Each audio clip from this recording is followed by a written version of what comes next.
ಕೋಟೇಶ್ವರ ಧ್ವಜಪುರದ ಕೋಟಿಲಿಂಗೇಶ್ವರ ದೇವಾಲಯವು ಕರ್ನಾಟಕದ 7 ಮುಕ್ತಿ ಸ್ಥಳಗಳಲ್ಲಿ ಒಂದಾಗಿ ಪ್ರಸಿದ್ಧಿ ಪಡೆದಿದೆ. ಕುಂಭಾಸಿಯ ಉತ್ತರಕ್ಕೆ ಕೇವಲ 2 ಕಿಲೋಮೀಟರ್ ದೂರದಲ್ಲಿರುವ ಈ ಪವಿತ್ರ ಕ್ಷೇತ್ರವು ಶಿವನಿಗೆ ಸಮರ್ಪಿತವಾಗಿದ್ದು, ಕೇರಳದ ಮಾದರಿಯ ವಾಸ್ತುಶೈಲಿಯಲ್ಲಿ ನಿರ್ಮಾಣಗೊಂಡಿದೆ. ದೇವಾಲಯವು 7 ಪ್ರಾಕಾರಗಳನ್ನು ಹೊಂದಿದ್ದು, ಪ್ರತಿಯೊಂದು ಪ್ರಾಕಾರವು ತನ್ನದೇ ಆದ ವೈಶಿಷ್ಟ್ಯವನ್ನು ಹೊಂದಿದೆ.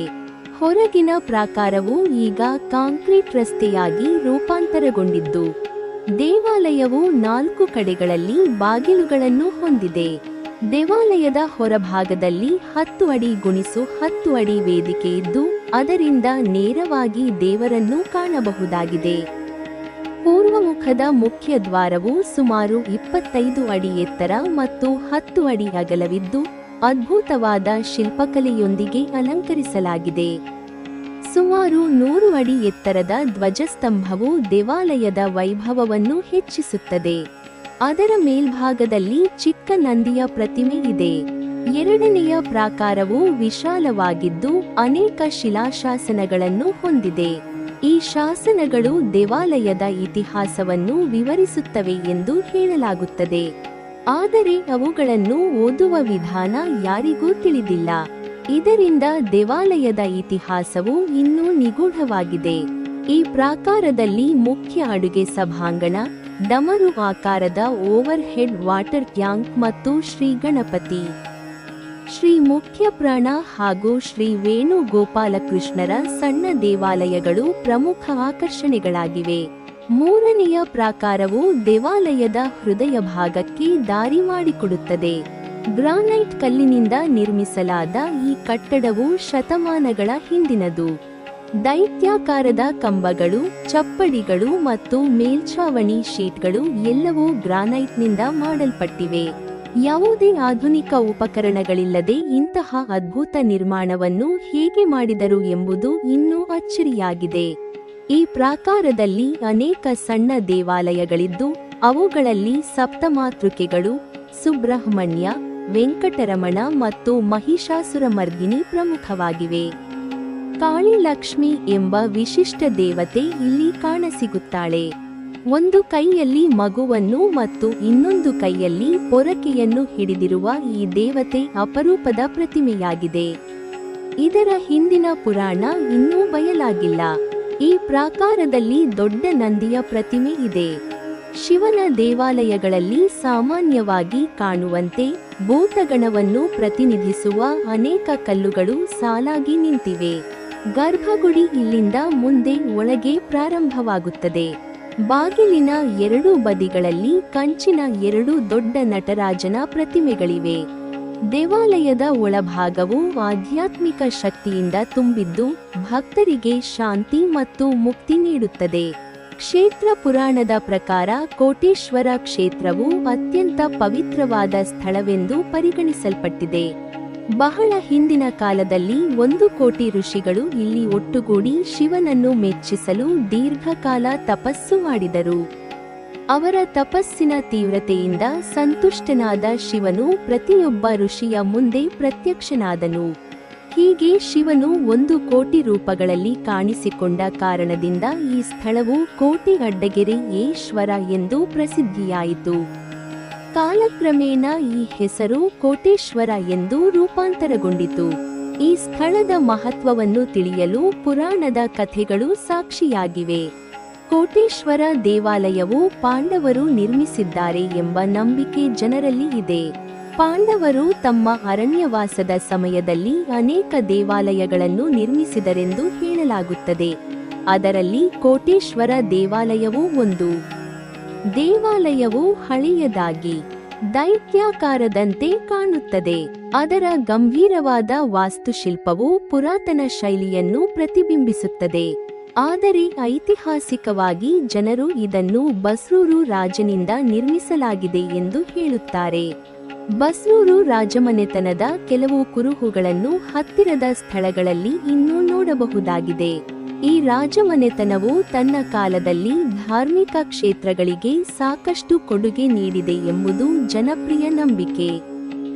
ದೇವಾಲಯದ ಉತ್ತರ ಭಾಗದಲ್ಲಿ ಕೋತಿ ತೀರ್ಥ ಎಂಬ ದೊಡ್ಡ ಸರೋವರವಿದೆ. ಈ ಸರೋವರವು ಕ್ಷೇತ್ರದ ಪವಿತ್ರತೆಯನ್ನು ಹೆಚ್ಚಿಸುತ್ತದೆ. ಸರೋವರದ 4 ಬದಿಗಳಲ್ಲಿ ನಾಗಶಿಲೆಗಳೊಂದಿಗೆ ಅಶ್ವತ್ಥ ಮರಗಳು ಇದ್ದವು. ಈ ಮರಗಳು ಬಹಳ ಹಳೆಯವು. ಅವುಗಳ ಕೆಳಗೆ ನಾಗರ ಕೆತ್ತನೆಯ ಕಲ್ಲುಗಳನ್ನು ಪ್ರತಿಷ್ಠಾಪಿಸಲಾಗಿತ್ತು. ಆದರೆ ಈಗ ಅವುಗಳಲ್ಲಿ ಕೇವಲ 1 ಅಥವಾ 2 ಮಾತ್ರ ಉಳಿದಿವೆ. ಈ ಸ್ಥಳದಲ್ಲಿ ಪಾದಚಾರಿಗಳು, ಆಮೆ, ಮೊಸಳೆ, ಮೀನು ಇತ್ಯಾದಿಗಳ ಸುಂದರವಾದ ಕೆತ್ತನೆಗಳನ್ನು ಕಾಣಬಹುದು. ಈ ಕೆತ್ತನೆಗಳು ಸ್ಥಳದ ಶಿಲ್ಪಕಲೆಯ ವೈಭವವನ್ನು ತೋರಿಸುತ್ತವೆ. ಪ್ರತಿದಿನ ಈ ತೊಟ್ಟಿಯ ನೀರನ್ನು ಮುಖ್ಯ ದೇವತೆಯ ಅಭಿಷೇಕಕ್ಕಾಗಿ ತೆಗೆದುಕೊಳ್ಳಲಾಗುತ್ತದೆ. ಇದು ಕ್ಷೇತ್ರದ ಧಾರ್ಮಿಕ ಆಚರಣೆಗಳಲ್ಲಿ ಪ್ರಮುಖವಾದ ಭಾಗವಾಗಿದೆ. ನವವಿವಾಹಿತರು ಕಾರ್ ಹಬ್ಬದ ದಿನದಂದು ಈ ಸರೋವರವನ್ನು ಸುತ್ತುವುದು ಒಂದು ಸಂಪ್ರದಾಯವಾಗಿದೆ. ಈ ಸಂಪ್ರದಾಯವು ದಾಂಪತ್ಯ ಜೀವನದ ಶುಭಾರಂಭವನ್ನು ಸೂಚಿಸುತ್ತದೆ. ಕಾರ್ ಹಬ್ಬವು ಸ್ಥಳೀಯ ಜನರ ಜೀವನದಲ್ಲಿ ಮಹತ್ವದ ಹಬ್ಬವಾಗಿದ್ದು, ಅದರ ಆಚರಣೆಗಳು ಕ್ಷೇತ್ರದ ಪವಿತ್ರತೆಯನ್ನು ಮತ್ತಷ್ಟು ಬಲಪಡಿಸುತ್ತವೆ. ಕೋಟೇಶ್ವರ ಕ್ಷೇತ್ರವು ಕೇವಲ ಧಾರ್ಮಿಕ ಕೇಂದ್ರವಲ್ಲ, ಅದು ಪುರಾತನ ಇತಿಹಾಸದ ಸಾಕ್ಷಿಯೂ ಆಗಿದೆ. ಇಲ್ಲಿ ಕಂಡುಬರುವ ಶಿಲ್ಪಗಳು, ಮರಗಳು, ಸರೋವರಗಳು ಎಲ್ಲವೂ ಪುರಾತನ ಸಂಸ್ಕೃತಿಯ ಪ್ರತಿರೂಪಗಳಾಗಿವೆ. ಕೋಟೇಶ್ವರ ದೇವಾಲಯದ ಗೋಪುರವು ಎತ್ತರವಾಗಿ ನಿಂತು ಭಕ್ತರಿಗೆ ಭಯಭಕ್ತಿಯನ್ನು ಉಂಟುಮಾಡುತ್ತದೆ. ದೇವಾಲಯದ ಒಳಗಿನ ಗರ್ಭಗುಡಿಯಲ್ಲಿರುವ ಶಿವಲಿಂಗವು ಅತ್ಯಂತ ಪವಿತ್ರವೆಂದು ಪರಿಗಣಿಸಲ್ಪಟ್ಟಿದೆ. ಭಕ್ತರು ಇಲ್ಲಿ ಬಂದು ಶಿವನಿಗೆ ಪ್ರಾರ್ಥನೆ ಸಲ್ಲಿಸುತ್ತಾರೆ. ಕೋಟಿಲಿಂಗೇಶ್ವರ ದೇವಾಲಯದ ಕಾರ್ ಸ್ಟ್ರೀಟ್ ತುಂಬಾ ವಿಶಾಲವಾಗಿದ್ದು, ಪುರಿ ಜಗನ್ನಾಥ ಕಾರ್ ಸ್ಟ್ರೀಟ್ ಅನ್ನು ನೆನಪಿಸುತ್ತದೆ. ಉತ್ಸವಗಳ ಸಮಯದಲ್ಲಿ ಈ ಕಾರ್ ಸ್ಟ್ರೀಟ್ನಲ್ಲಿ ಭವ್ಯವಾದ ರಥೋತ್ಸವ ನಡೆಯುತ್ತದೆ. ದೇವಾಲಯದ ಸುತ್ತಮುತ್ತಲಿನ ವಾತಾವರಣವು ಪವಿತ್ರತೆಯಿಂದ ಕೂಡಿದ್ದು, ಭಕ್ತರಿಗೆ ಆಧ್ಯಾತ್ಮಿಕ ಅನುಭವವನ್ನು ನೀಡುತ್ತದೆ. ರಥೋತ್ಸವವು ಕರ್ನಾಟಕದ ಅನೇಕ ದೇವಾಲಯಗಳಲ್ಲಿ ನಡೆಯುವ ಅತ್ಯಂತ ಭವ್ಯವಾದ ಧಾರ್ಮಿಕ ಉತ್ಸವಗಳಲ್ಲಿ ಒಂದಾಗಿದೆ. ಇದನ್ನು ಕೊಡಿ ಹಬ್ಬ ಎಂದು ಕರೆಯಲಾಗುತ್ತದೆ. ಈ ಉತ್ಸವವು 9 ದಿನಗಳ ಕಾಲ ನಡೆಯುತ್ತಿದ್ದು, ಪ್ರತಿದಿನ ಸಂಜೆ ದೇವರ ಮೆರವಣಿಗೆ, ಭಜನೆ, ನೃತ್ಯ, ಸಂಗೀತ, ಹಾರೈಕೆ, ಹೂವಿನ ಅಲಂಕಾರ, ದೀಪಾರಾಧನೆ ಇತ್ಯಾದಿ ಕಾರ್ಯಕ್ರಮಗಳಿಂದ ತುಂಬಿರುತ್ತದೆ. ರಥೋತ್ಸವದ ವಿಶೇಷತೆ ಎಂದರೆ ದೇವರನ್ನು ಅಲಂಕೃತವಾದ ರಥದಲ್ಲಿ ಕುಳಿತುಕೊಂಡು ಭಕ್ತರು ಎಳೆಯುವ ಮೆರವಣಿಗೆ. ಈ ರಥವು ದೇವಾಲಯದ ಆವರಣದಿಂದ ಹೊರಬಂದು ಹತ್ತಿರದ ಹಳ್ಳಿಗಳಲ್ಲಿ ಸಂಚರಿಸುತ್ತದೆ. 4 ದಿನಗಳ ಕಾಲ ಪ್ರತಿದಿನ ಒಂದೊಂದು ದಿಕ್ಕಿನಲ್ಲಿ ದೇವರ ಮೆರವಣಿಗೆ ನಡೆಯುತ್ತದೆ. ಹಳ್ಳಿಗಳಲ್ಲಿ ದೇವರ ದರ್ಶನ ಪಡೆದ ನಂತರ ರಾತ್ರಿ ವೇಳೆ ದೇವರನ್ನು ಸಣ್ಣ ರಥದಲ್ಲಿ ದೇವಾಲಯದ ಸುತ್ತಲೂ ಕರೆದೊಯ್ಯಲಾಗುತ್ತದೆ. ಅಂತಿಮ ದಿನ ಚೇಳು ಹುಣ್ಣಿಮೆಯಂದು ದೊಡ್ಡ ರಥವನ್ನು ಬಳಸಲಾಗುತ್ತದೆ. ಇದನ್ನು ಬ್ರಹ್ಮರಥ ಎಂದು ಕರೆಯಲಾಗುತ್ತದೆ. ಬೆಳಿಗ್ಗೆ ಮತ್ತು ಸಂಜೆ 2 ಸಮಯದಲ್ಲಿ ಈ ಬ್ರಹ್ಮರಥದಲ್ಲಿ ದೇವರ ಮೆರವಣಿಗೆ ನಡೆಯುತ್ತದೆ. ಆ ದಿನ ಸಾವಿರಾರು ಭಕ್ತರು ಸೇರಿ ದೇವರ ದರ್ಶನ ಪಡೆಯುತ್ತಾರೆ. ಎಲ್ಲವೂ ಶಾಂತಿಯುತವಾಗಿ ಕ್ರಮಬದ್ಧವಾಗಿ ನಡೆಯುತ್ತದೆ. ಅಲಂಕೃತವಾದ ರಥವು ಅತ್ಯಂತ ಮನೋಹರವಾಗಿದ್ದು, ಅದನ್ನು ಜನರು ಎಳೆಯುವ ದೃಶ್ಯವು ಭಕ್ತರ ಮನಸ್ಸನ್ನು ಆನಂದದಿಂದ ತುಂಬಿಸುತ್ತದೆ. ಈ ಉತ್ಸವವು 12 ದಿನಗಳ ಕಾಲ ಮುಂದುವರಿಯುತ್ತದೆ. ಹಿಂದಿನ ದಿನಗಳಲ್ಲಿ ಕಂಧಾವರ, ಗಜಾಪುರ, ಬ್ರಹ್ಮಾವರ ಎಂಬ 3 ಪ್ರಮುಖ ಪಟ್ಟಣಗಳು ಭಗವಾನ್ ಶಂಕರನ ಪಾರಮ್ಯವನ್ನು ಸ್ವೀಕರಿಸಿ ಈ ದೇವಾಲಯಕ್ಕೆ ಕೊಡುಗೆ ನೀಡುತ್ತಿದ್ದವು ಎಂದು ಹೇಳಲಾಗುತ್ತದೆ. ಈ ಕೊಡುಗೆಗಳು ದೇವಾಲಯದ ಉತ್ಸವವನ್ನು ಇನ್ನಷ್ಟು ಭವ್ಯಗೊಳಿಸುತ್ತಿದ್ದವು. ರಥೋತ್ಸವವು ಕೇವಲ ಧಾರ್ಮಿಕ ಆಚರಣೆ ಮಾತ್ರವಲ್ಲ, ಅದು ಸಾಮಾಜಿಕ ಏಕತೆಯ ಸಂಕೇತವೂ ಆಗಿದೆ. ಹಳ್ಳಿಗಳ ಜನರು, ಪಟ್ಟಣಗಳ ಜನರು, ದೂರದ ಊರಿನ ಭಕ್ತರು ಎಲ್ಲರೂ ಸೇರಿ ದೇವರ ಮೆರವಣಿಗೆಯನ್ನು ನೋಡುವುದರಿಂದ ಸಮುದಾಯದಲ್ಲಿ ಒಗ್ಗಟ್ಟು, ಸಹಕಾರ, ಭಕ್ತಿ, ಸಂತೋಷ ಇವುಗಳು ಹೆಚ್ಚಾಗುತ್ತವೆ. ರಥೋತ್ಸವದ ಸಮಯದಲ್ಲಿ ದೇವಾಲಯದ ಆವರಣವು ಹೂವಿನ ಅಲಂಕಾರಗಳಿಂದ, ದೀಪಗಳಿಂದ, ಧ್ವಜಗಳಿಂದ, ತೋರಣಗಳಿಂದ ತುಂಬಿರುತ್ತದೆ. ಭಜನೆ, ಕೀರ್ತನೆ, ನೃತ್ಯ, ಯಕ್ಷಗಾನ, ಹರಿಕಥೆ ಇತ್ಯಾದಿ ಕಾರ್ಯಕ್ರಮಗಳು ನಡೆಯುತ್ತವೆ. ದೇವರ ಮೆರವಣಿಗೆಯ ಸಮಯದಲ್ಲಿ ಭಕ್ತರು ಹೂವು, ಹಣ್ಣು, ತಂಬೂಲ, ದೀಪ, ಧೂಪ ಇವುಗಳನ್ನು ಅರ್ಪಿಸುತ್ತಾರೆ. ದೇವರ ದರ್ಶನ ಪಡೆದ ನಂತರ ಭಕ್ತರು ತೀರ್ಥ ಪ್ರಸಾದವನ್ನು ಸ್ವೀಕರಿಸುತ್ತಾರೆ. ಈ ಉತ್ಸವವು ಧಾರ್ಮಿಕ ಭಕ್ತಿಯ ಜೊತೆಗೆ ಸಾಂಸ್ಕೃತಿಕ ವೈಭವವನ್ನು ಕೂಡ ತೋರಿಸುತ್ತದೆ.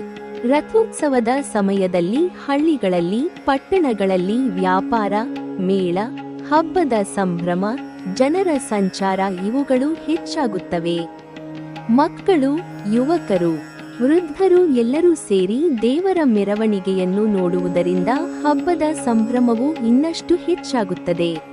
ರಥೋತ್ಸವವು ದೇವರ ಮಹಿಮೆ, ಭಕ್ತರ ಭಕ್ತಿ, ಸಮುದಾಯದ ಏಕತೆ, ಸಂಸ್ಕೃತಿಯ ವೈಭವ ಇವುಗಳ ಸಂಕೇತವಾಗಿದೆ. ಈ ಉತ್ಸವವು ಜನರ ಮನಸ್ಸಿನಲ್ಲಿ ಭಕ್ತಿ, ಶಾಂತಿ, ಸಂತೋಷ, ಸಮಾಧಾನ ಇವುಗಳನ್ನು ತುಂಬುತ್ತದೆ. ರಥೋತ್ಸವವು ಕೇವಲ ಒಂದು ಹಬ್ಬವಲ್ಲ, ಅದು ಜನರ ಜೀವನದಲ್ಲಿ ಭಕ್ತಿ, ಸಂಸ್ಕೃತಿ, ಏಕತೆ, ಸಂತೋಷ ಇವುಗಳನ್ನು ತುಂಬುವ ಮಹೋತ್ಸವವಾಗಿದೆ. ನೀವಿನ್ನೂ ನಮ್ಮ ಚಾನೆಲ್ ಅನ್ನು ಸಬ್ಸ್ಕ್ರೈಬ್ ಮಾಡಿಲ್ವಾ? ಹಾಗಾದರೆ ಈ ಕೂಡಲೇ ನಮ್ಮ ಇತಿಹಾಸ ದರ್ಶನ ಚಾನೆಲ್ ಅನ್ನು ಸಬ್ಸ್ಕ್ರೈಬ್ ಮಾಡಿ ಮತ್ತು ಪಕ್ಕದಲ್ಲಿರುವ ಬೆಲ್ ಐಕಾನ್ ಅನ್ನು ಪ್ರೆಸ್ ಮಾಡಿದರೆ ನಮ್ಮ ಹೊಸ ವಿಡಿಯೋಗಳನ್ನು ನೋಡಬಹುದು.